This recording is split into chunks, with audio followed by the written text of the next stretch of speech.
محمد وعلى آل محمد كما صليت على إبراهيم وعلى آل إبراهيم إنك حميد مجيد.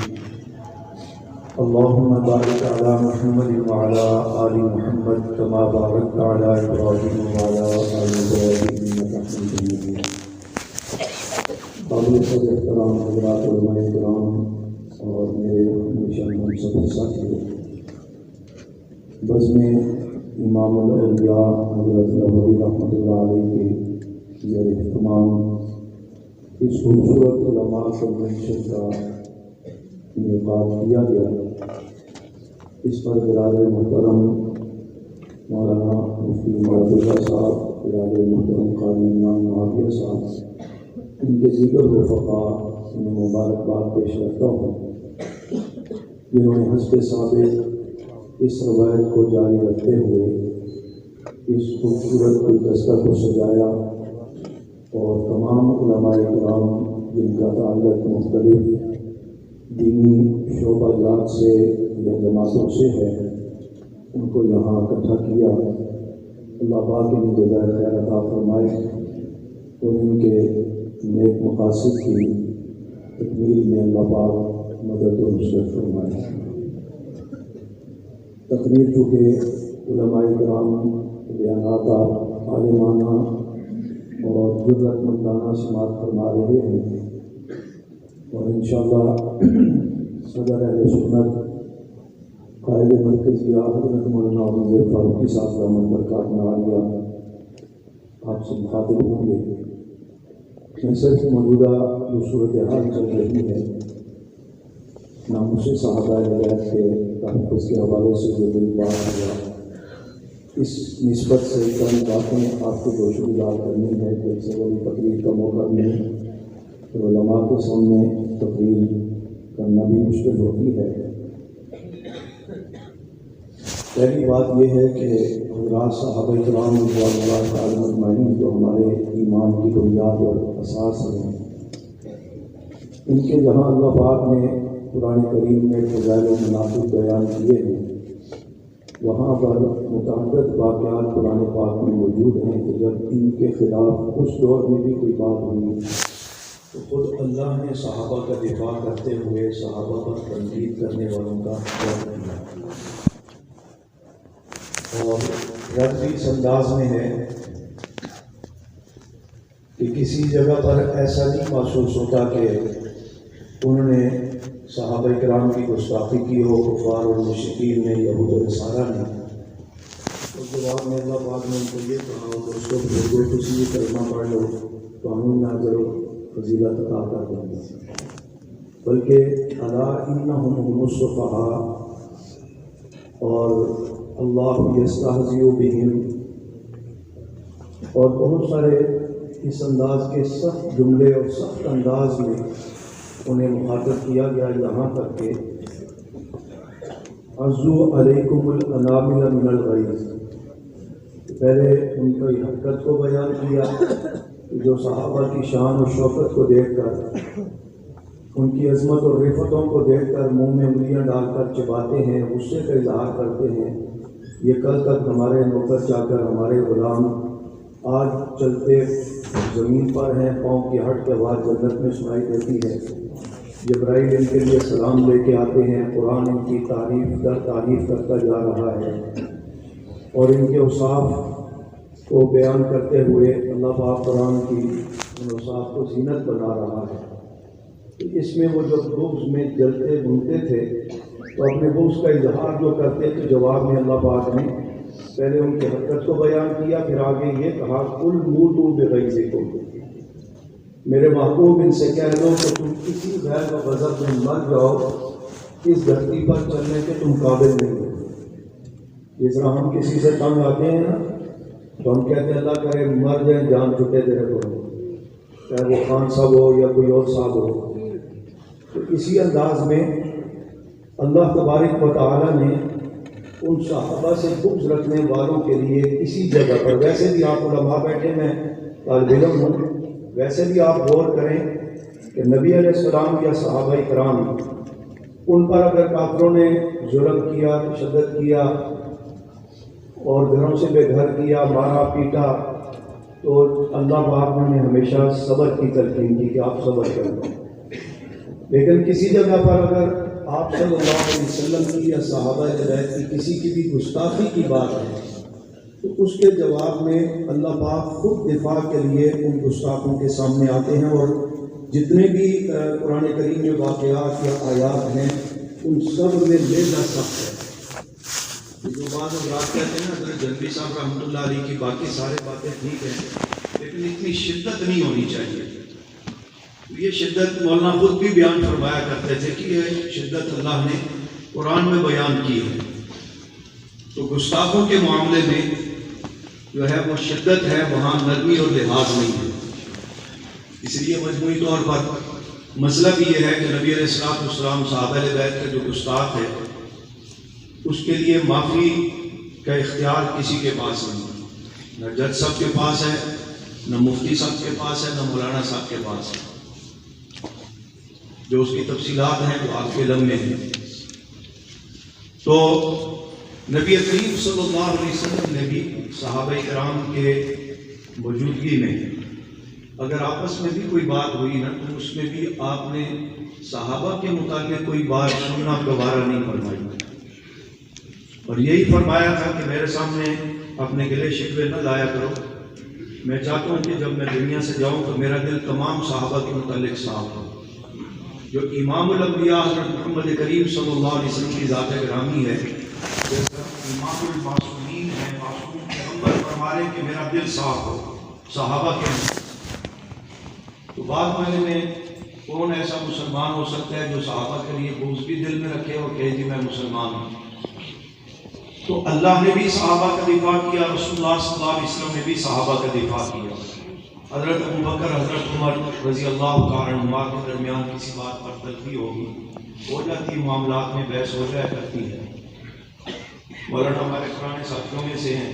ہمارے حضرت جنبی رحمۃ اللہ علیہ کو پنڈی میں پہلا بیان کرانے والے حضرت کے والد گرامی، ہمارا بچپنا تھا وہ ساری نقشہ ہمارے سامنے. تو ہم اکٹھے چلتے رہے ہیں اس عنوان پر بھی، اس جماعت پر. پھر جیل میں ملاقات کے لیے تشریف لائے تو کھانے پر ہماری بحث ہو گئی. تو بحث ہو جایا کرتی ہے، کوئی بات نہیں. تو ہاں بات بھی ہوئی، اکٹھے بھی. تو میں عرض کر رہا تھا کہ آپس میں کسی بات پہ تلخی ہو گئی. نبی کریم صلی اللہ علیہ وسلم جب یہ بات پہنچی تو حضرت صدیق اکبر رضی اللہ عنہ کے انداز سے دیکھ کر پوچھا کہ کوئی مسئلہ ہے. آپ نے پہلے بات ٹالنے کی کوشش کی کہ آپ پریشان نہ ہوں. پھر آپ نے کہا نہیں کوئی بات ہوئی ہے، آپ مجھے چہرے سے پریشان لگ رہے ہیں. تو حضرت صدیق اکبر رضی اللہ عنہ فرمایا کہ آقا صلی اللہ علیہ وسلم میرے اور حضرت عمر رضی اللہ عنہ کے درمیان کسی بات پر تلخی ہو گئی تھی، ساتھ ہی یہ بھی فرما دیا کہ غلطی میری تھی. ہمارے یہاں تو یہ مسئلہ ہوتا ہے نا کہ یہ انگلی کا اشارہ اور تین انگلیاں جو ہے وہ نہیں دیکھتے ہم. تو حضرت عمر رضی اللہ عنہ بھی تھوڑی دیر بعد تشریف لے آئے، انہوں نے بھی بتا دیا کہ واقعتاً تلخی ہوئی، ایسا ایسا ہوا. آپ نے بھی فرما دیا کہ غلطی میری تھی. ایک یہ بات بھی ہمارے لیے قابل غور قابل عمل ہے. جو جملہ میں آپ کو بتانا چاہتا ہوں کہ آپ کے ہاں یقیناً یہ دونوں جلیل القدر صحابہ ہیں. انہوں نے یہ نہیں ہے کہ آپس میں کوئی گستاخی ہوگی یا گالیاں دی ہوگی، بس جس معاملے پہ بحث کی اپنے اپنے دلائل پہ بحث کی، آوازیں اونچی ہوگی، تلخی ہوگی، لیکن کوئی بے ادبی گستاخی والی بات وہاں نہیں ہے. اس کے باوجود حضرت نبی کریم صلی اللہ علیہ وسلم نے فرمایا هل انتم تارکون لی صاحبی، کیا میری خاطر میرے یار صدیق کا لحاظ نہیں کرتے؟ حضرت عمر سے کہا جا رہا ہے. اور جس امام الصحابہ حضرت صدیق اکبر رضی اللہ تعالیٰ عنہ کے لیے یہ فرمایا گیا، یہ غالباً بخاری شریف میں واقعہ ہے. انہی حضرت ابوبکر صدیق رضی اللہ تعالیٰ نے رستے میں سے گزرتے ہوئے ایک موقع پر تین صحابہ بیٹھے تھے، ان کے سامنے سے حضرت ابو سفیان رضی اللہ تعالیٰ عنہ گزرے. ابھی مسلمان نہیں ہوئے تھے، پہلے کا واقعہ ہے. تو ان تین صحابہ نے حضرت ابو سفیان رضی اللہ تعالیٰ عنہ کو مخاطب کر کے استانے کے انداز میں جملہ کہا کہ وہ کافروں کے سردار تو ابھی تک ان گلیوں میں اکڑ کر کے پھر رہا ہے. تو قریب حضرت صدیق اکبر رضی اللہ عنہ تھے، آپ نے فرمایا کہ یار یوں نہ کہو، کوئی جو بھی ہے اپنی قوم کا تو بڑا ہے، آپ اس کو سرے راہ تو یوں بے عزت نہ کریں نا. تو یہ بات جب رسول اللہ صلی اللہ علیہ وسلم تک پہنچی تو آپ نے جس صدیق اکبر رضی اللہ عنہ کے لیے وہاں فرمایا تھا کہ میری خاطر لحاظ کرو، ان سے آپ اونچی آواز میں کیوں بولے، اس صدیق اکبر رضی اللہ عنہ سے کہا کہ ان تینوں صحابہ سے جا کر معذرت کریں۔ آپ نے فرمایا تھا کہ رسول صلی اللہ علیہ وسلم نے بات سے ان کو منع کیا ہے نا کہ یوں جو کیا ہے وہ مسلمان نہیں ہے، لیکن وہ اپنی قوم کا تو بڑا ہے، یوں راہ گزرتے ہوئے اس کے ساتھ یوں بات کرنا یہ مناسب نہیں ہے، لیکن وہ بات آپ کی بھی ٹھیک تھی، لیکن حضور نے فرمایا کہ ان تینوں صحابہ سے معذرت کرو صدیق اکبر، اس لیے کہ اگر وہ صحابہ آپ کے اس روک ٹوک کی وجہ سے آپ سے ناراض ہو گئے تو مجھے ڈر ہے کہ اللہ نہ آپ سے ناراض ہو۔ اب یہاں بھی کوئی گالن گلوچ نہیں ہے، کوئی بے ادبی گستاخی نہیں ہے، اس سے سمجھے کہ صحابہ کرام انبیاء علیہ السلام کے بعد ان کا اللہ اور اس کے رسول صلی اللہ علیہ وسلم کی نظر میں مقام کتنا ہے، اور ان کے لیے اف تک کہنے کے معاملے میں بھی نبی علیہ السلام بھی حساس کتنے ہیں، اللہ بھی حساس ہے، نبی علیہ السلام بھی حساس ہے، اسی لیے تو آپ نے فرمایا تھا نا کہ اللہ فی اصحابی لا تتخذوا من بعدی غرضا۔ اس کو اگر ہم اپنی زبان میں معنی کریں تو معنی یہی بنتا ہے میں تمہیں اللہ کا واسطہ دیتا ہوں، اللہ کا واسطہ دیتا ہوں، میرے صحابہ کے معاملے میں گڑبڑ نہیں کرنا، خوف نہیں کہنا۔ اذا ذکر اصحابی فامسکوا، جب صحابہ کے مشاجرات کا مسئلہ آ جائے اپنی زبانوں کو تالے لگا دیں۔ تو خیر اس کی تفصیل ہے، اللہ نے بھی صحابہ کا دفاع کیا، نبی اسلام نے دفاع کیا، قرآن پاک میں صحابہ کا دفاع کیا، احکامات موجود ہیں، حدیث طیبہ میں تابعین تبع تابعین چلتے چلتے ہمارے اکابر کی پوری تاریخ ہے۔ میں قریب سے آ کر بات کہنا چاہتا ہوں، حضرت شیخ الہند رحمۃ اللہ علیہ کا تذکرہ ہو رہا تھا جب پاک و ہند کی سرزمین میں بہت سارے فتنوں نے سر اٹھائے، انہی فتنوں میں تابعیت بھی تھی، صحابہ اکرام کی گستاخیاں، اور اس کو عبادت سمجھ کے عام کیا جانے لگا، اور جو عام طبقہ تھا اس کے ذہنوں کو خراب کرنے کی کوشش کی۔ تو حضرت شیخ الہند رحمۃ اللہ علیہ انہوں نے اس پر آواز اٹھائی، جس طرح دیگر فتنوں کے خلاف آواز اٹھائی، اس طرح دفاع صحابہ اور ناموس صحابہ کے تحفظ کے لیے بھی آپ نے آواز اٹھائی۔ پھر اس دور کے اکابر سے لے کر چلتے چلتے آج تک ماضی قریب تک جب آپ آئیں گے تو پاکستان بنا، تو پاکستان بننے کے بعد بھی یہاں پر جو علماء کرام نے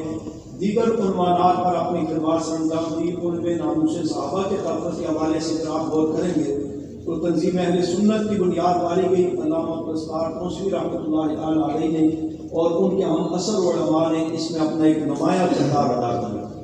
پھر قاضی مظہر حسین صاحب رحمۃ اللہ علیہ، مولانا نور الحسن شاہ بخاری رحمۃ اللہ علیہ، اور پھر ان کے ہم اثر علماء اور میں بہت سارے نام ہیں، ان سب نے اپنے اپنے انداز میں اس عنوان پر اپنا کردار ادا کیا کہ جب بھی صحابہ کے خلاف کوئی بات ہوئی یا گستاخی بے ادبی کا سلسلہ چلا تو ان حضرات نے سر جوڑ کر بیٹھے۔ سواد اعظم علیہ سنت کا جو عنوان بنا تھا اس کی تفصیلات بھی آپ کے سامنے ہیں۔ اس کے بعد یہ سلسلہ ہوا کہ جب ابھی سے کچھ عرصہ قبل ایران میں نام نہاد اسلامی انقلاب کا بویا گیا اور پوری دنیا کو بیوقوف بنایا گیا لا شیعہ و لا سنیت عنوان سے، کہ یہاں صرف اسلامیہ اسلام کی بات ہے، اسلامیہ یہاں کوئی شیعہ سنی مسئلہ نہیں ہے۔ تو بہت سارے حضرات نے اس بات کو حقیقت بھی سمجھ لیا تھا، تو اس پر پھر جو محنت ہوئی اس میں ہمارے اکابر حضرات میں سے مولانا تشکر لکھنوی رحمۃ اللہ علیہ نے سوال لکھ کر پوری دنیا میں بھیجا کہ جن لوگوں کے یہ عقائد یہ نظریات یہ ان کے خرافات ہیں اور پھر ان کے مظالم اہل سنت کے ساتھ ان کے متعلق آپ کا کیا خیال ہے۔ یہ بھی آپ کے علم میں ہے کہ پوری دنیا سے اس پر فتویٰ آیا، اسی فتوے کو لے کر اور اپنے اکابر کے اس انداز اور طرز عمل کو لے کر مولانا نواز شریف رحمۃ اللہ علیہ میدان عمل میں اترے۔ اس کفر کے مقابلے میں ہاں انداز ضرور تلخ تھا، لیکن وہ انداز بھی مولانا خود فرمایا کرتے تھے کہ یہ انداز بھی مجھے قرآن نے دیا ہے۔ ادعو الی سبیل ربک بالحکمہ والموعظۃ الحسنہ وجادلہم باللتی احسن، مولانا فرمایا کرتے تھے یہ بھی قرآن ہے، اور یہ بھی قرآن ہے رب لا تذر علی الارض من الکافرین دیارا انک ان تذرهم یضلوا عبادک ولا یلدوا الا فاجرا کفارا۔ یہ بھی پیغمبر کی دعا ہے، اور اس طرح دیگر آیات کی حضرت پڑھ کے بتایا کرتے تھے۔ تو وہ انداز اپنایا، یعنی کہ علاج بالمزاج کی ضرورت تھی، اس انداز کو مولانا نواز شریف رحمۃ اللہ علیہ نے اپنایا، اور وہ جو فتویٰ اور وہ جو ان کے خرافات کے متعلق علماء کی آراء کتابوں میں محفوظ تھیں، انہیں ممبر و محراب اور چوک و چوراہوں پر لا کر کے بتایا کہ اشارہ کنایا کہ آپ سارے کہتے ہیں صحابہ کو منکر کافر ہے، فلاں کافر ہے، فلاں کافر ہے، جو حقیقتاً ہے اس کا نام یہ ہے، اس کا یہ تعارف ہے، اور اس کی وہ کس کی نسل میں سے ہے، وہ کہاں سے چلا ہے، وہ ساری تفصیل بتائی۔ اس اعتبار سے ماننا پڑے گا کہ مولانا نواز شریف رحمۃ اللہ علیہ کی وجہ یہ ہے جنہیں ہم بلا مبالغہ امام سنی انقلاب کہتے ہیں، صرف پاکستان نہیں پوری دنیا کے اندر انہوں نے اہل سنت مسلمانوں میں بیداری کی روح پھونک کی، انہیں بیدار کیا، اور اس میں بڑے فتنے سے آگاہ کر کے بتایا کہ اس سے بچو اور اس کے خلاف اپنی جد و جہد لے کر کے میدان عمل میں نکلے۔ چلتے چلتے پھر اس میں ضمن یہ بات کہہ دوں کہ جو یہ الزام لگ گیا کہ دہشت گرد ہے، انتہا پسند ہے، فرقہ پرور ہے، تو آپ کو پتہ ہے مولانا نواز شریف رحمۃ اللہ علیہ تمام دلائل کے باوجود جہاں آپ نے عدالت اور اسمبلی کی بات کی اور خود اسمبلی میں جانے کے لیے الیکشن لڑا، الیکشن لڑنے والے قتل و غارت کی لائن پر نہیں ہوا کرتے، اور پھر مولانا کے بعد مولانا اسحاق قاسمی، مولانا اعظم طارق، ان مرحومین نے بھی الیکشن لڑا کہ جہاں قانون بنتا ہے وہاں ہم جا کر اپنا کردار ادا کرنا چاہتے ہیں، اور قانون ہمیں چاہیے، وہ قانون چاہیے کہ جو صحابہ کے خلاف ہونے والی زبان اور قلم کو قانون روکے اور کاٹے۔ اس کے لیے مولانا جنبی رحمۃ اللہ علیہ نے خود الیکشن لڑا، اور پھر اس کے بعد آپ کی جماعت کے ہمارے قائدین نے وطن اسمبلی میں گئے بھی، مولانا اعظم طارق شریف رحمۃ اللہ علیہ 3 مرتبہ قومی اسمبلی کے ممبر بنے، وہاں اس پر محنت کی انہوں نے، پھر وہی سازشیں، وہی رکاوٹیں کہ وہ بل بار بار اپنے ایجنڈے پر آنے کے باوجود کبھی اجلاس میں کبھی کر دیا، کبھی کچھ کر دیا۔ مولانا اعظم طارق صاحب رحمۃ اللہ علیہ نے ایک مرتبہ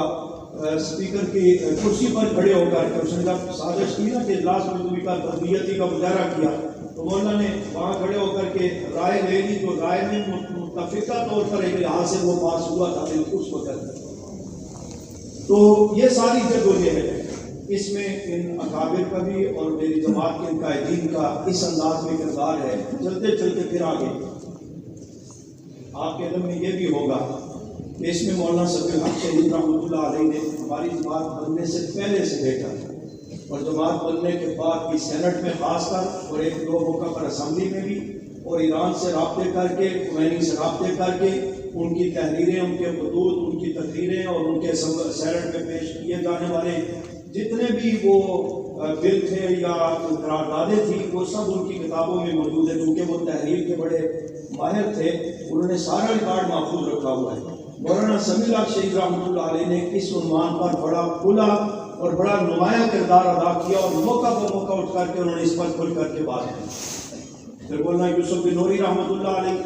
اور ادھر سے جس طرح قادیانیت کے کفر کے خلاف دیگر علماء کی جدوجہد کے ساتھ ساتھ جب اسمبلی میں مسئلہ آیا تو اس کے حل کروانے میں بنیادی کردار حضرت مولانا مفتی محمود رحمۃ اللہ علیہ کا ہے۔ تو ساتھ ہی عظمت صحابہ کے حوالے سے اس دور میں بھی جو اہل سنت کے لبادے میں بھی فتنے ہوتے، تو ان فکروں کے تعاقب کے لیے مولانا غلام روس ہزاروی رحمۃ اللہ علیہ نے اپنا کردار ادا کیا، اور وہ میدان میں یہ ایک میں جھلک عرض کر رہا ہوں، تقریر نہیں کر رہا ہوں، ایک بات کہنے کے لیے تاکہ یہ سلسلہ میں نظر آئے، اور ابھی تک ہوا ہے آئندہ ہم نے کیا کرنا ہے۔ چلتے ہوئے ابھی مالی قریب میں آپ کے علم میں ہے کہ خان صاحب کو بھی سوکھی، انہوں نے بھی بدر اور احد کے صحابہ کی گستاخی کی، اور معاذ اللہ اس دل تک کہا کہ ڈرپوک تھے، میدان میں جانے سے ڈرتے تھے۔ میں نے اس دور میں تقریروں میں کہا کہ پھر بدر اور احد کو تمہارے باپ نے فتح کیا تھا، وہ بدر کے صحابہ ہی تھے نا جنہوں نے 70 کافروں کو جہنم حاصل کیا، اور 17 کافروں کے سرداروں کو بھیڑ بکریوں کی طرف باندھ کر گھسیٹ کر لا کر مدینہ طیبہ میں باندھا۔ وہ یہی صحابہ تھے نا، اگر یہ بات اللہ بزدل تھے اور جانے سے ڈرتے تھے تو بدر میں پھر کون گیا تھا؟ یہ چونکہ ان کے گرد قادیانیت، رافضیت، شیعت اور اس طرح کے فرقوں کا گھیرا ہے نا، وہ ذہنوں میں باتیں ڈالتے ہیں، اپنا پھر لوگوں کا کوئی عقیدہ نظریہ ہوتا نہیں ہے، وہ جو ان کے ذہن میں بات ڈالی جاتی ہے وہ اس دور میں ہم نے احتجاج کیا، لیکن سینٹ اور اسمبلی میں ہمارا کوئی نمائندہ نہیں تھا، تو اس موقع پر مولانا اسد محمود صاحب نے اور سینٹ میں مولانا صاحب نے اس پر کردار ادا کرتے ہوئے صحابہ کی ناموس کے تحفظ کے لیے آواز اٹھائی۔ اس کے کلپ آج بھی مل جائیں گے کہ اسمبلی کے حال میں شور پڑا، لوگوں نے کہا سیاست کر رہے ہیں، لیکن ان کی آواز صحابہ کی بلند تھی۔ الحمدللہ ہم نے اپنے ڈویژن کی طرف سے مولانا فضلرحمان صاحب دامت برکات عالیہ کے نام خط لکھا کہ آپ کی جماعت نے اس موقع پر ایمانی تقاضے پورے کرتے ہوئے صحابہ کے دفاع کے لیے جو آواز اٹھائی ہے، لوگ جو کہتے رہے ہمارے دلوں میں انشاءاللہ یہ بات نہیں کہ یہ سیاست کر رہے تھے، بات تو صحابہ کی عزت کی تھی، تو ہم اس پر آپ کو خراج تحسین پیش کرتے ہیں اور آئندہ بھی ہم توقع رکھتے ہیں کہ آپ اس پر اس عنوان کو لے کر اپنا ایمان سمجھ کر اس پر اپنا کردار ادا کرتے ہیں۔ اسی انداز میں ابھی جو معاملہ پیش آیا، مولانا عبدالاکبر چترالی صاحب نے یہ بل پیش کیا۔ آپ کے علم میں کہ پچھلے دور حکومت میں پاکستان ان کے چاروں اسمبلیوں میں اور کشمیر سمیت وہاں بھی قراردادیں پیش ہوئی، اس کے پیچھے بھی جماعت کی محنت ہے۔ مولانا عبدالاکبر چترالی صاحب نے جو بل پیش کیا، جماعت اسلامی کے ممبر ہیں، ان کو مولانا عطا محمد نشانی صاحب، مولانا عبدالرحمان معاویہ صاحب جو ہماری جماعت کے رفائی اور مرکزی ذمہ دار ہیں، انہوں نے یہ ساری تحریر ترتیب دے کر کے دی تھی کہ آپ اس ترتیب کو لے کر کے آگے چلیں، اور جب اس پر انہوں نے پھر 2 سال محنت کی، اس محنت کے نتیجے میں الحمدللہ یہ بل جو ہے متفقہ طور پر نظریاتی کونسل سے بھی، قائمہ کمیٹی سے بھی اور قومی اسمبلی سے بھی پاس ہوا۔ اسی ضمن کی ایک اور جدوجہد کا بھی ذکر کر دوں کہ یہ جو ہمارے اوپر ہے نا، بس ان کو تقریریں آتی ہیں اور کوئی سخت تقریریں کرتے ہیں اور لافا کرتے چلے جاتے ہیں۔ الحمدللہ جماعت شروع سے جہاں جذباتی انداز میں موقف یا طریقہ کار رکھی ہے، وہاں ہمارے یہاں تعمیری کام کا بھی ایک بہت بڑی تاریخ ہے، جس کی بنیاد علامہ علی شیر حیدری شیخ رحمۃ اللہ علیہ، مولانا رحمان فاروقی شیخ رحمۃ اللہ علیہ کی ڈاری اکیڈمیاں موجود ہیں، مناظرے مباحثے اس پہ پڑھائے سکھائے جاتے ہیں، اور ابھی یہ کام اللہ نے مولانا عبدالرحمان فاروقی صاحب دامت برکات عالیہ سے عبدالجانوی صاحب کے مشورے اور سرپرستی میں لیا۔ یہ 5واں 6واں سال ہے۔ ان امتحانوں کے بعد چھٹیوں میں، وفاق المدارس کے امتحان کے بعد چھٹیوں میں تفسیر آیات صحابہ کے عنوان سے کراچی سے لے کر پشاور ہندو تک دورے ہوتے ہیں، اور آپ کی یہ جو بزم ہے، اس بزم کے ذریعے تمام میں ہر مہینے ایک رات علمی مذاکرے کی ہوتی ہے، جس میں آپ میں سے بہت سارے افراد تشریف لاتے ہیں اور مختلف عنوانات پر علمی گفتگو ہوتی۔ یہ نہیں ہے کہ ہمارے پاؤں جو ہے وہ ریت کے ٹیلے پر ہے یا ہوا میں ہے، ایک محنت ہوتی ہے۔ اسی محنت میں الحمدللہ حضرت حیدری صاحب رحمۃ اللہ علیہ کی شہادت کے بعد اس پہ زیادہ احساس پیدا ہوا، اور ہم نے اس پر زیادہ قیادت کے حکم سے محنت کی کہ کم از کم دشمن کو یہ پیغام ملنا چاہیے کہ وہ اگر یہ سمجھتا ہے کہ پہلے اکابر بھی چلے گئے، اور اب علامہ علی شیر حیدری شیخ رحمۃ اللہ علیہ علمی معاملے میں ان کے آگے بہت بڑی ایک رکاوٹ تھے، ایک بھاری چٹان تھے، ہم نے ان کو شہید کر دیا، رستہ صاف ہو گیا ہے، انہیں بتا دو وہ جدھر بدبختی کریں گے، علمی انداز میں قوم کو دھوکہ دینے کی کوشش کریں گے، تو وہاں پر آگے ہماری جماعت کا تیار مناظر اور عالم موجود ہو، اور انہیں پتہ لگے کہ ہم نے سمجھا تھا حیدری شہید ہو گئے ہیں، یہ حیدری صاحب راولپنڈی میں بھی بیٹھے ہیں، یہ حیدری صاحب کراچی میں بھی بیٹھے ہیں، یہ لاہور میں بھی بیٹھے ہیں، یہ پشاور میں بھی بیٹھے ہیں، اور یہ ٹی وی کے اوپر جب وہ اشارہ کنایت بک بک کرتے ہیں تو انہیں کے تربیت یافتہ ٹی وی پر یہ حضرات بیٹھ کر کے ان کو اسی انداز میں جواب بھی دیتے ہیں، یہاں تک کہ حضرت حیدری صاحب رحمۃ اللہ علیہ کا ہی شاگرد تربیت یافتہ فیصلہ آباد میں شہنشاہ نقوی کے گھر جا کر اس سے بحث کرتا ہے، اور اس میں ہم آپ کو آواز اور ریکارڈنگ سنا سکتے ہیں کہ ساری بحثوں میں وہ لفاظ ان کے پاس صرف لفاظی ہے، یہ جو سوشل میڈیا پر دھوکہ دیتے ہیں نا، یہ صرف لفاظی ہے، علمیت نام کی انشاءاللہ کوئی چیز نہیں، نہ کوئی مضبوط دلائل ہے۔ وہ بات کرتے کرتے آخر اس مولوی صاحب کو کہتا ہے یار مولوی صاحب بس دعا کرو اللہ تمہیں بھی ہدایت دے، مجھے بھی ہدایت دے، یہ کہہ کر جان چھڑائی۔ اور کراچی کے اس وقت تفسیر یاد صحابہ کے طالب علم نے جو مولانا عبدالرحمان فاروقی صاحب کے مدرسے میں پڑھ رہا ہے، اس نے فون پر رابطے کر کے ان کی ہر بات کا جواب دیا، کیا کرتے ہیں اس کی بھی ریکارڈنگ بھی موجود ہے، اور اس کے کلپ بھی موجود ہیں جس میں یہ ہاتھ جوڑتے ہوئے آپ کو دکھا سکتے ہیں، وہ کہیں گے یار آپ کی باتوں کا جواب نہیں، بات کریں تو چھوڑ دیں۔ اسی انداز میں مولانا عبدالجبار حیدری صاحب حافظہ اللہ نوجوان ہیں، حضرت حیدری صاحب رحمۃ اللہ علیہ کے عزیز بھی ہیں اور مضبوط عالم دین ہیں، جماعت کے صوبے کے ذمہ دار ہیں، وہ کئی بار تقریروں میں کہتے رہتے ہیں بھائی آؤ اس بات پر بات کر لو مجھ سے، تو ایک سندھ کے شیعہ نے ان کا مناظرے کا چیلنج قبول کر دیا، حضرت نے کہا کہ بالکل ہمارا میدان تیار ہے۔ اس کے بعد وہ بھی ریکارڈنگ موجود ہے جو شیعوں نے اس کو کہہ کر کے کہا کہ یار مروائے گا کیا کرے گا، تمہارا کفر ثابت ہوگا، کدھر جا رہے، وہ مقابلے میں نہیں آئے، یہ انتظار کرتے رہے۔ وہ جو 2-3 سال پہلے ایک بدبختہ نے کہا تھا، وکیلا تھی، اس نے کہا تھا باب الفدر کا عنوان ہم لے کر کے آئیں گے، عدالت میں لے کر کے ہمیں بڑی خوشی ہوئی. ہم نے کہا حضرت جنگی رحمۃ اللہ علیہ فرمایا کرتے تھے کہ قادیانیہ کی طرح ہم تمہیں عدالتوں سے تمہاری حیثیت کو منوائیں گے. تو اچھا ہے، یہ تو اچھی بات ہے، عدالت میں بات آئے جائیں گے، بات کریں گے. مصدقہ اطلاع ہے، بتا سکتے ہیں اس وکیلا کو بھی ان کے اپنے مذہب کے لوگوں نے روکا ہے، کیا کر رہی ہو تم، مروانا چاہتی ہو؟ تو یہ باتیں آج بھی کوئی ہو رہی ہیں کہ جب ادھر سے بل پیش ہوا،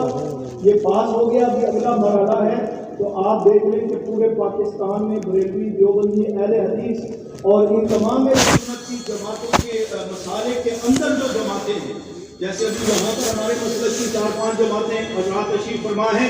یہ سب اس پر متفق ہے کہ ہم کہتے ہیں کہ کسی جماعت یا کسی مسلک کا یہ امت کا دلیل مطالبہ تھا ہونے کی صورت میں منظور ہوا، اور اس کے اوپر سارے مطمئن ہیں، خوش ہیں، سوائے ایک طبقے کے جس کو زیادہ تکلیف ہے. وہ تکلیف اس لیے بھی گستاخی اسی نے کرنی ہے تو پھندا اسی کے گلے میں جائے. اب اس پر جو صورتحال ہے اس پہ میں عرض کروں کہ وہ پریشان ہے، وہ ویلا کر رہے ہیں کہ یہ ہو گیا، وہ ہو گیا، فلاں ہو گیا. بھی ایسا بھی جب دیکھا کہ کوئی لان تان الٹا ہمارے گلے میں پڑ رہی ہے تو کہنے لگے ہمیں بل کی مخالفت نہیں ہم کر رہے ہیں، ہم اس لیے مخالفت کر رہے ہیں کہ یہ سپاہی صحابہ کا بل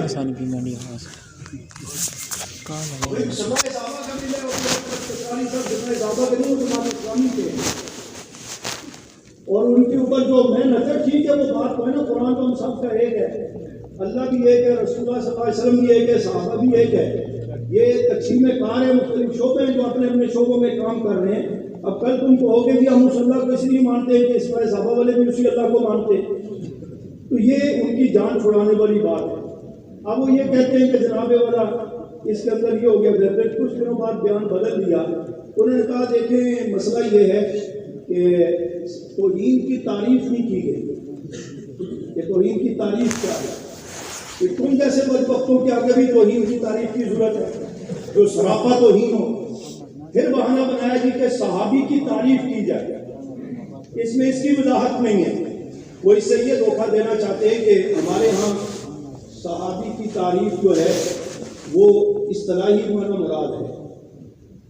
کہ نبی کریم صلی اللہ علیہ وسلم کی زیارت کی اور ایمان کی حالت میں آپ کی صحبت اختیار کی اور ایمان ہی پر موت آئی، اسے صحابی رسول کہتے ہیں. اصطلاحی معنی مراد ہے. وہ اس کا معنوی اصطلاحی کے بجائے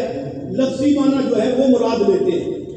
لفظی معنی مراد لے کر وہ بلبات یہ تاثر دینا چاہتے ہیں کہ نبی علیہ السلام کی صحبت میں اگر حضرت ابو بکر صدیق رضی اللہ عنہ بیٹھے ہیں تو وہ صحابی ہیں، تو معاذ اللہ ثم معاذ اللہ استغفر اللہ ابو جہل بھی بیٹھے ہیں تو وہ بھی معاذ اللہ اسی درجے میں. وہ اس سے دھوکہ دے کر حضرت معاویہ رضی اللہ تعالیٰ عنہ، حضرت مغیرہ بن شعبہ رضی اللہ تعالیٰ عنہ اور اس طرح چند دیگر جلیل القدر صحابہ اکرام کے متعلق اپنے بغض کا اظہار کرنا چاہتے ہیں کہ اب ہمیں مجبور کیا جا رہا ہے کہ اب ان کو معاذ اللہ صحابہ مانیں. تو کہتے ہیں صحابی کی تعریف کری. تو پہلی تو بات یہ ہے کہ یہ مسلمانوں کا عنوان ہے، مسلمان صحابہ کو اپنے ایمان کی بنیاد مانتے تھے، مانتے ہیں، سمجھتے تھے، سمجھتے ہیں اور واقعتاً ہیں. یہ تو ہمارے گھر کا مسئلہ ہے، ہمیں پتہ ہے ہمیں صحابہ کی تعریف کیا کرنی ہے، لفظ صحابی کا معنی کیا کرنا ہے. آپ کا اس سے کیا تعلق ہے؟ آپ جب مانتے ہی نہیں ہیں تو آپ کی اس پر بحث کیا ہے؟ اور دوسری بات یہ ہے کہ آپ کو پریشانی کیا ہے؟ اگر آپ گستاخ نہیں ہیں تو آپ آرام سے گھر میں بیٹھیں. اور واویلا کرنے کا مطلب یہ ہے کہ تمہارے گلے میں فٹ ہو رہا ہے، اس لیے تم کہتے ہو کہ جناب یہ ہمارے خلاف ہے، تو پھر اپنے کرتوتوں سے باز آ جاؤ. ابھی تو یہ ہوا ہے کہ 3 سال سے 10 سال سزا کی گئی، ترمیم ہے، اضافہ کیا گیا، اور زیادہ انتہا اس لیے ہے وہ عمر قید پر ہے. کہتے ہو یہ سپاہی صحابہ کا بل ہے، سپاہی صحابہ کے بل میں یہ 10 سال یا عمر قید نہیں ہے. ہمارے بل میں قرآن و سنت کے مطابق صحابہ کے گستاخ کی سزا سزائے موت ہے انشاءاللہ. یہ تو ابھی تمہاری زبان پر فٹ ہوا یہ بل، ہماری محنت جاری ہے، ہم تمہارے گلے پر اس کو قانون کو فٹ کرنا چاہتے ہیں. روکنے والے اگر پھر بھی بات نہیں آتے تو قانون کے ذریعے ان کو تختہ دار پر لٹکایا جائے. ابھی صبر کرو، حوصلہ کرو، ابھی سے چیخنے لگ گئے کہ یہ ہو گیا وہ ہو گیا، ہم نہیں مانتے ہم نہیں مانتے. تمہارے منع ماننے سے کیا ہوتا ہے؟ اب اس کو منوایا جائے گا، جس کا قومی اسمبلی میں محنت کر کے یہ بل پاس کروایا جائے گا، انشاءاللہ سینٹ سے بھی یہ بل پاس ہوگا. اور اسی جدوجہد کے حوالے سے یہ عرض کر دوں، بات کو مختصر کرتا ہوں، جو تعمیری محنت ہے عدالتوں میں بھی ہم نے اپنی محنت کو جاری رکھا مختلف اوقات میں، اس کی بہت ساری تفصیلیں، دو باتیں بس عرض کروں گا۔ لاہور ہائی کورٹ نے پچھلے دنوں میں ایک فیصلہ دیا جس میں تقریباً 12-13 شقیں موجود ہیں کہ حکومت ان مذہبی معاملات پر سنجیدگی کا مظاہرہ کر کے قانون سازی کرے۔ میں ساری کو نہیں پڑھ سکتا، ان میں سے ایک یہ ہے کہ قرآن پاک کے متن اور تراجم میں بہت ساری گڑبڑ اثر نوبت کی جا رہی ہے پاکستان میں، اس میں قادیانی بھی شرارت کر رہے ہیں، دوسرے لوگ بھی اس میں ترجمے میں رد و بدل، چھاپنے میں، الفاظ میں، متن میں بہت ساری گڑبڑ ہے۔ تو جج نے آرڈر کیے کہ آپ اس کو جو ہے اثر نوب علماء مستند کو بٹھا کر اس کا جائزہ لیں اور جو اس کے مرتکب ہیں ان کو سزا دیں۔ اسی انداز میں اس کے اندر چلتے ہوئے ایک عنوان یہ بھی ہے کہ نبی کریم صلی اللہ علیہ وسلم کو نصاب کی کتابوں میں آخری نبی کے عنوان سے مضمون شامل کیا ہے۔ سرکاری وکیل نے کہا نہیں حضرت وہ تو سر وہ موجود ہے پہلے خاتم النبیین کا، خاتم النبیین بھی رہے، آخری نبی کے لفظ سے ایک عنوان شامل کیا ہے تاکہ چھوٹے سے چھوٹا بچہ بھی کبھی لفظ پڑھے گا تو اس کے دماغ میں ہمیشہ کے لیے بیٹھ جائے کہ نبی کریم صلی اللہ علیہ وسلم آخری نبی۔ یہ بھی اس میں ہے، اور بھی بہت ساری باتیں اس کے یہ ایڈیز جو ہوتی ہیں، یہ جو گستاخی بلاتی ہیں ان کو بند کیا جائے، ان کے ذمہ داروں کو سزا دی جائے، اس پر قانون سازی کریں۔ چلتے چلتے ایک چیز اس میں یہ بھی ہے کہ ناموس صحابہ بیت کے تحفظ کے لیے قانون میں سزا کم ہے، اس پر حکومت جو ہے غور کر کے زیادہ سزا کرے اور اس قانون کو مؤثر بنائے گی، بھی جج سخت آرڈر۔ اب جب یہ ہو گیا محنت عدالت کر دی، لیکن ہم یہ کہتے ہیں جی سخت ہے، فلاں حکام بھی ادارے بھی کہتے ہیں یہ کر دیا وہ کر دیا، ہم ایک تعمیری اور ایک ذمہ دارانہ انداز اپنا کر کے کام کو لے کر آگے چل رہے ہیں۔ لیکن حکومت اس کے جواب میں آگے کیا کرتی ہے؟ یہ ہائی کورٹ سے آرڈر آ گئے، حکومت جو ہے وہ سپریم کورٹ میں ہائی کورٹ کے آرڈروں کو رد کرنے کے لیے سپریم کورٹ میں اپیلیں لے کر چلی۔ یہ ہمارے لیے ممکن نہیں ہے جی، عالمی آقا ہم سے ناراض ہو جائیں گے، معاشی مسائل ہیں، فلاں مسئلے ہیں، یہ نہیں ہو سکتا، ہم نہیں کر سکتے۔ تو بڑی خاموشی کے ساتھ سپریم کورٹ میں یہ کیس چل رہا تھا، قریب تھا کہ اس کا فیصلہ ہو جاتا اور ہائی کورٹ کا حکم جو ہے لازم ہو جاتا۔ ہمارے وہ وکلاء ڈاکٹر رحیم صاحب اور ان کے ساتھ دیگر ساتھی ہیں جن کو اسی ڈیوٹی پر لگایا ہوا ہے، انہوں نے محنت کرتے کرتے جب دیکھا کہ یہ گڑبڑ اس انداز میں ہو رہی ہے، مختلف جماعتوں کے ذمہ داروں سے ملے کہ اس کا حل یہ ہے کہ آپ بھی فریق بن جائیں اس میں، تاکہ یہ فیصلہ اگر اس طرح آ گیا تو آئندہ پھر ہائی کورٹ کرنی اتنے زمانے بعد پھر محنت ہوگی، پھر کوئی فیصلہ دے گا، اگر یوں کا قدم ہو گیا تو اس کا بڑا نقصان ہے۔ تو مجھے نہیں پتا باقی کے نظرات میں درخواستیں دی یا نہ دی، الحمدللہ ہماری جماعت ہم نے مولانا رمضان فاروقی صاحب کو اس کیس کا فریق بنایا اور اس دن ہم سپریم کورٹ میں گئے، ادھر سے صاحب رسمی صاحب بھی آئے، انہوں نے بھی وہاں اپنا نام پیش کیا، اور اسی رات کو ایک رات پہلے کی بات ہے کچھ حضرات مولانا فضل الرحمان صاحب سے جا کر کی ملاقات کی، ان کو اس کی حساسیت سے آگاہ کیا۔ مولانا نے وزیر قانون اور دیگر حضرات کو فون کیے کہ یہ کیا کر رہے ہیں، تو اس میں مولانا کی بھی اس انداز میں یہ کوششیں ہیں، اور اس ترتیب کے ساتھ صبح جب مولانا رمضان فاروقی صاحب اور یہ حضرات پیش ہوئے سپریم کورٹ میں تو حکومت سمجھ گئی کہ یہ آگے ہیں سارے ابابیل، یہ تو کام خراب کریں گے، تو انہوں نے اپنی اپیلیں واپس لے اور الحمدللہ اس میں بھی ہمیں کامیابی ہوئی۔ اب یہ جو بل پیش ہوا ہے آگے سینٹ کا مرحلہ ہے، اس دوران اسمبلی سے پاس ہونے کے بعد ابھی 7 یا 8 دن پہلے کی بات ہے، ایک ہماری جماعت کے ذمہ دار وکیل ہیں جو مولانا اقبال شیخ رحمۃ اللہ علیہ کے اس دور کے دست راز، انہوں نے کارکن کی طرح ساتھ چلا ہے، ان کی بڑی خدمات بڑی قربانیاں ہیں، وہ بہت سارے اس عنوان پر محنت کرتے آئے ہیں، ان میں سے ایک محنت ان کی یہ ہوئی کہ انہوں نے ایک درخواست عدالت میں یہ دی کہ پاکستان اسلامی ملک ہے اور اس میں اللہ کی توہین کے اوپر کوئی بھی قانون نہیں ہے، کہ اگر اللہ کی ذات کی کوئی توہین کرے تو اس کے اوپر کیا ہونا چاہیے، کوئی سزا کچھ بھی نہیں ہے، اور یہ بڑی حساس بات ہے۔ چنانچہ ان کی محنت اور اسی میں پھر عظمت صحابہ، ناموس صحابہ اہل بیت کا بھی تذکرہ تھا، وہ لمبا بل ہے وہ، یعنی کہ وہ درخواست ہے، انہوں نے اس کے اوپر جو محنت شروع کی ہوئی تھی الحمدللہ آج سے 6-7 دن قبل اسلام آباد ہائی کورٹ میں اس کے اوپر طلب کر لیا وزارت مذہبی امور کو، اور انہوں نے پوچھا کہ یہ کیا ہے، تو اس بل کے اندر انہوں نے لکھا تھا وہ اس توہین اللہ کی توہین پر بھی ہے کہ اس پر بھی قانون سازی ہونی چاہیے، اور یہ بھی تھا کہ ناموس صحابہ اہل بیت کے لیے کہ گستاخ کے لیے سزائے موت ہونی چاہیے۔ جج نے کہا وکیل صاحب اتنا سخت ڈائریکٹ آپ ٹیکا لگاتے ہیں سزائے موت ہونی چاہیے، کو قرآن حدیث سے دلیل بھی ہے؟ تو وکیل صاحب نے کہا کہ الحمدللہ میں 50 آیتیں پڑھ کے پیش کر سکتا ہوں۔ ان کا جو کچھ بتائیں، انہوں نے سورۃ احزاب کی 4-5 آیتیں بلکہ پورا رکوع پڑھا، میں وہ سارا نہیں پڑھتا جس میں پردے کا بھی حکم ہے اور پیچھے ازواج مطہرات کا تذکرہ ہے۔ وہ پڑھتے پڑھتے جب اس پر آئے کہ ملعونین اینما ثقفوا اخذوا وقتلوا تقتیلا،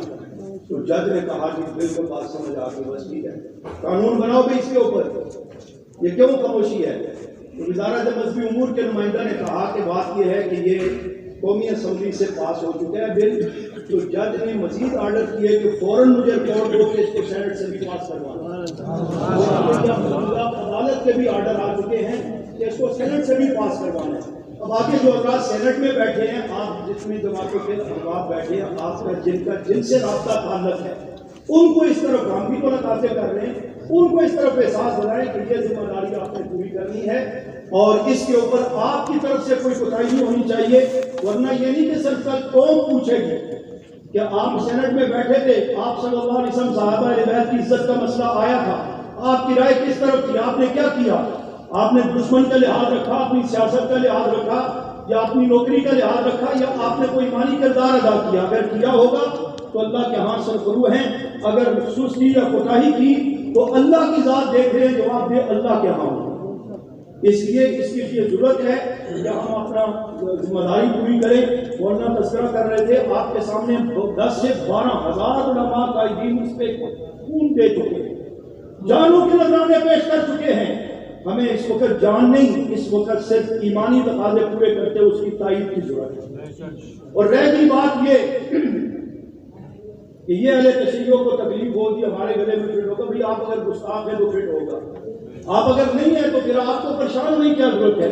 لیکن یہ بل جو ہے، یہ قانون جو بن رہا ہے، یہ ذہن میں رکھنا چاہیے، یہ کسی ایک فرقے کے لیے بطور خاص نہیں ہے، نہ اس میں اس کا تذکرہ ہے۔ یہ قانون ہے کہ کسے واشد کوئی بھی نبی کریم صلی اللہ علیہ وسلم کے صحابہ اہل بیت جو کہ حقیقی ازواج مطہرات اور بنیادی اہل بیت ہیں، ان کی توہین کرے، اس کے لیے یہ سزا ہوگی 10 سال کم سے کم اور زیادہ سے زیادہ عمر کیا ہے، کسے واشد کوئی بھی کرے۔ اس لیے کہ آپ کے معلومات کے لیے بھی عرض کرنا چاہتا ہوں، یہ توہین کا سلسلہ صرف ان بدبختوں تک اب نہیں رہا، یہ سوشل میڈیا کی بدبختی اور اس جاری فتنے کی بدبختی ہے موبائل کی، کہ جو یہ اہل سنت عوام تک، نوجوان نسل تک، اور اس سے بھی اگر خطرناک بات بتاؤں کہ اس وقت 3 شیخ الحدیث گرفتار ہیں گستاخوں میں، باجوڑ 4 سزا لاہور 3 شیخ الحدیث گرفتار ہیں، 2 کو سزا ہو چکی ہے، ایک کا کیس ابھی چل رہا ہے۔ آپ کہیں گے یہ کیا بات کر رہے ہیں؟ ان کے کلپ دیکھیں گے نا تو آپ کہیں گے صرف آپ نے اتنا بتایا، اس سے بھی زیادہ ہونا چاہیے۔ یہ فطروں کا دور ہے۔ اگر ایک عالم کا بیٹا، جو افسوس کے طور پہ میں آپ سے بات کیا کرتا ہوں، ایک عالم کا بیٹا خود عالم حافظ قاری ہو کر یہودی بن سکتا ہے تو کیا اور یہاں کچھ نہیں ہو سکتا؟ سنا ہے، رجوع ہو گیا ہے، اللہ پاک نے استقامت دے، اللہ ہدایت پر خیال رکھے، سب کے لیے دکھ کی بات ہے، یہ تو خوشی کے لیے نہیں بتا رہے، لیکن فطرے اس انداز میں ہے۔ یہی بات ہے کہ جب اگر معاویہ رضی اللہ عنہ کا نام آتا ہے تو اہل سنت کے لبادے میں بھی بعض ان کے پیشانی پرتے بڑھ چڑھ جاتے ہیں، پیٹ میں مروڑ پڑ جاتے ہیں کہ کس کا نام لے لیں گے، کیوں لے لیں گے، کس طرح ہو رہا ہے، کیا ہو رہا ہے۔ خدا اسے بچے ربنا لنا وإخواننا الذين سبقونا بالإيمان ولا تجعل في قلوبنا غلا للذين آمنوا ربنا إنك رؤوف رحيم۔ یہ دعا اللہ نے جو تو سال پہلے قرآن پاک میں نازل کر دی تھی کہ اپنے سے پہلے مسلمانوں کے متعلق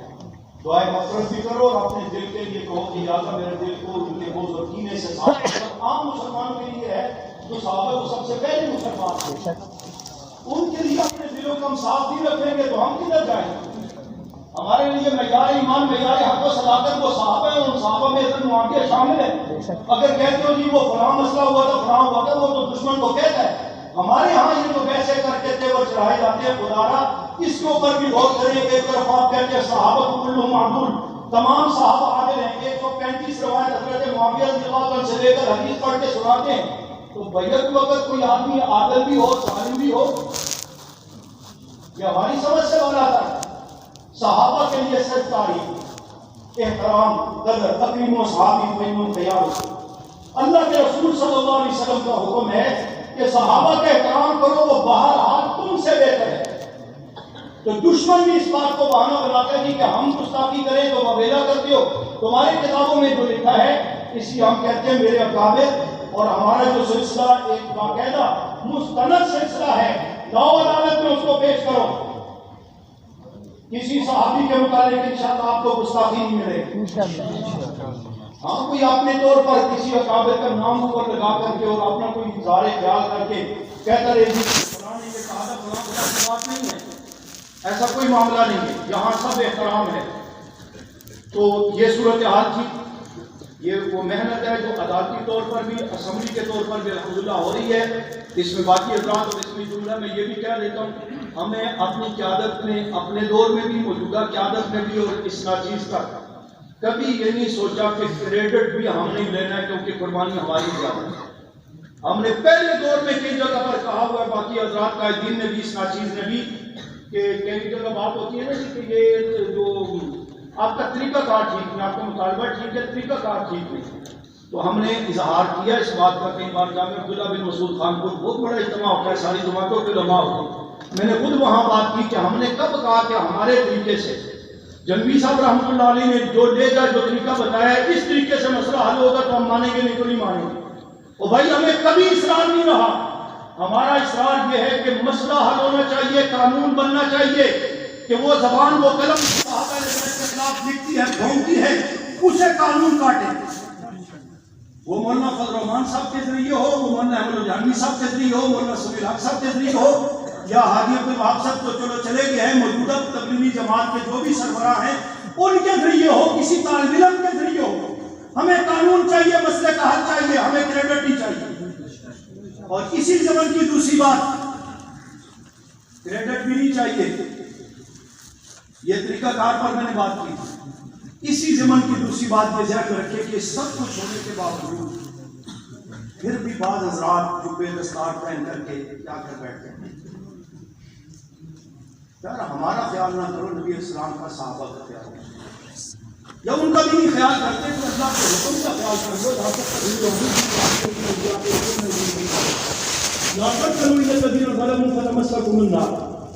ابھی دن کو بھی علماء کے منشد اسلام آباد میں وہاں ایک صاحب نے مجھ سے پہلے بات کی. وہ کہنے لگے کہ ریلوی جو بندی اہل حدیث سے سب کو لے کر چلے اور حکمت عملی سے چلے, کیونکہ باقی بات کا ایسا نہ ہو جائے کہ دیکھ کر جو ایمان چلا ہوا ہے, محنت ہو رہی ہے, اس کو نقصان نہ ہو جائے. یہ کہتے کہتے حضرت فرمانے لگے کہ شیعہ میں بھی بعض معتدل اور انصاف پسند ہیں, ان کو بھی ساتھ کہ یار ابھی بھی یہ باتیں ہیں. اس کے لیے میں نے پھر یہ نہیں کہا, میں نے کہا مولانا صاحب بات کیا, پھر میں بات کروں گا کہ یہ عثمانی صاحب علماء کے اوپر تنقید کرتے ہیں, یہ کرتے ہیں, پھر ہمارے اوپر فوراً فتویٰ بھی لگ جاتا ہے. میں نے کہا خدا کا واسطہ ہے, اگر آپ کو تفصیلات کا علم نہیں ہے, ڈاکٹر ہوتے ہیں ایک عام ڈاکٹر, ایک ہوتا ہے مختلف چیزوں کا اسپیشلسٹ. کوئی دل کا اسپیشلسٹ ہے, کوئی جناب والا یرکان کا اسپیشلسٹ ہے, کوئی جناب کان کا ہے, گلے کا ہے, آنکھ کا ہے, ناک کا ہے. اب ہم بیٹھ کر وہ چیز ججمنٹ نہیں کر سکتے جو وہ کر رہا ہوتا ہے. اس کے اسپیشلسٹ جو ہیں وہ اس دور میں الحمدللہ کابل کی محنت اور دعاؤں سے سوائے صاحبہ ہے. ان کے پاس لے آؤ, پھر ان سے پوچھو کہ وہ حق نواز کی نظر, آدم طارق کی نظر, اسحاق قاسمی کی نظر, جارمان فاروقی کی نظر, علی شیر حیدری کی نظر اور انجیب فاروقی کی نظر سے دیکھ کر آپ کو بتائے گا کہ یہ تو صوفی صاحب الوت الوسطیٰ میں بیٹھے ہیں نا, جو کبھی تبلیغی جماعت کی پگڑی باندھ لیتے ہیں, کبھی داڑھی والی ٹوپی پہن لیتے ہیں, چند بزرگوں کو بردلا کر ساتھ بٹھا لیتے ہیں. یہ جو ہے اس کو سمجھو, ہماری نظر سے دیکھو گے تو پتہ لگے گا کہ یہ کون ہے اور کیا کر رہے ہیں آپ کے ساتھ. ایسے سارے میں منہ پر بیٹھ کے کہتے ہیں حضرت کا چہرہ اور برکت چہرہ, میں چومنے کو دل چاہتا ہوں. بھائی آپ اس کو داماد بنا لیں گے, یہ چومنا چاہتی یہ کیا ہوتا ہے, اسے آپ کو کیا ملے گا. یہ کرتے گا. ابھی میں نے جہاں جانا ہے نا وہاں بھی انہیں بزرگوں کے پاس جانا ہے, وہ سال بعد ہمیں یاد کر لیتے ہیں کہ ضرور دھرمی صاحب کا ٹائم دیتے ہیں اور سال پورا ادھر جاتے رہتے ہیں. ابھی جا کر میں نے ان کی موجودگی میں بھی تو میں عرض کر رہا تھا کہ خدا کا واسطہ ہے آپ کیا کر رہے ہیں. اور ابھی جب یہ بل کا معاملہ پیش آیا تو آپ کو پتہ ہے اسی منافق اعظم نے, اسی تقیہ باز نے جو اندر کی بڑھاس تھی وہ نکال کر کے کہا, انہوں نے کہا یہ دوسری بات ہو, یہ فرقہ بازی کو چلانے کے لیے یہ مدارس کی کارستانی ہے, میں آرمی سے کہتا ہوں کہ وہ ان مدارس کو بلڈوز کرے، آپریشن کرے، اور اگر آپ کے پاس پیسہ نہیں ہے تو ہم شیعہ پیسہ دینے کے لیے تیار ہیں۔ کیا آپ نے سن لیا اس کا بیان پڑھ لیا؟ اس کو کہتے ہیں یہ اتحاد کا وہ ہے، نشان ہے اور مرکز ہے اور بہت بڑی معتدل بات کرتے ہیں۔ ہم نے تو پہلے کہا جب تکیہ باز ہے بدبخت ہے۔ اب جو اتنا کھل کے بکواس کر رہے ہیں، کیا یہ بل مدارس نے پیش کی ہے؟ یہ بات کرے ہماری جماعت کی بات کر لیتا، یہ دو جماعتوں کی بات کر لیتا، ان کو یہ جملے کہہ دیتے۔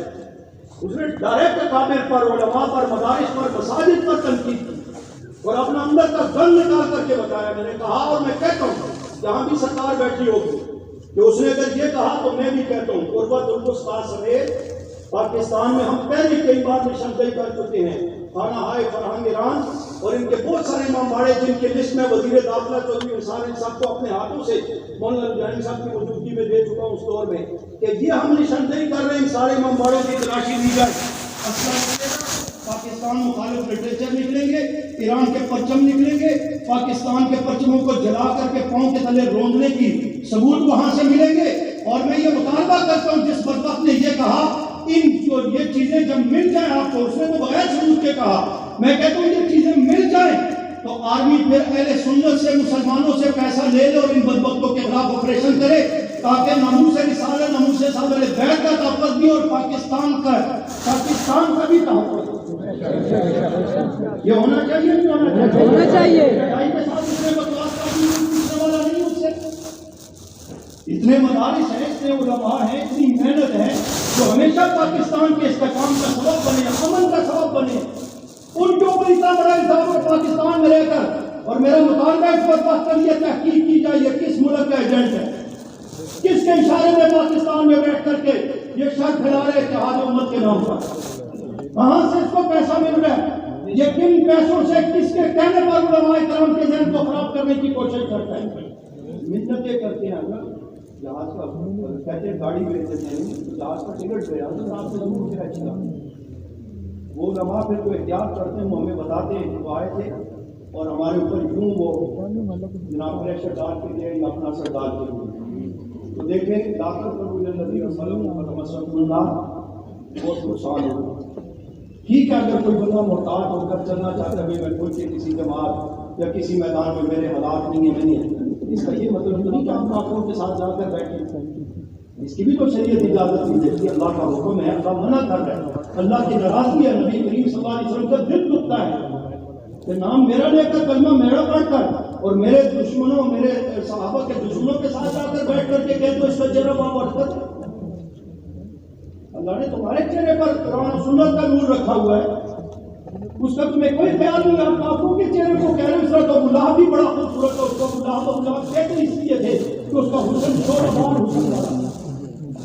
اس کی مسلح سے متاثر ہو کر کے کہو گے کہ ہم اس کے ساتھ یہ چند باتیں تھیں۔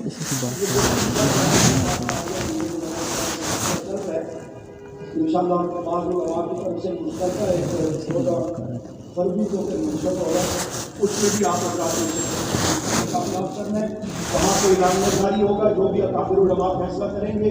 اگلا مرحلہ ہم چاہتے ہیں کہ عظمت صحابہ مات کی طرح ان حالوں سے نکل کر کے میدانوں میں بھی آنا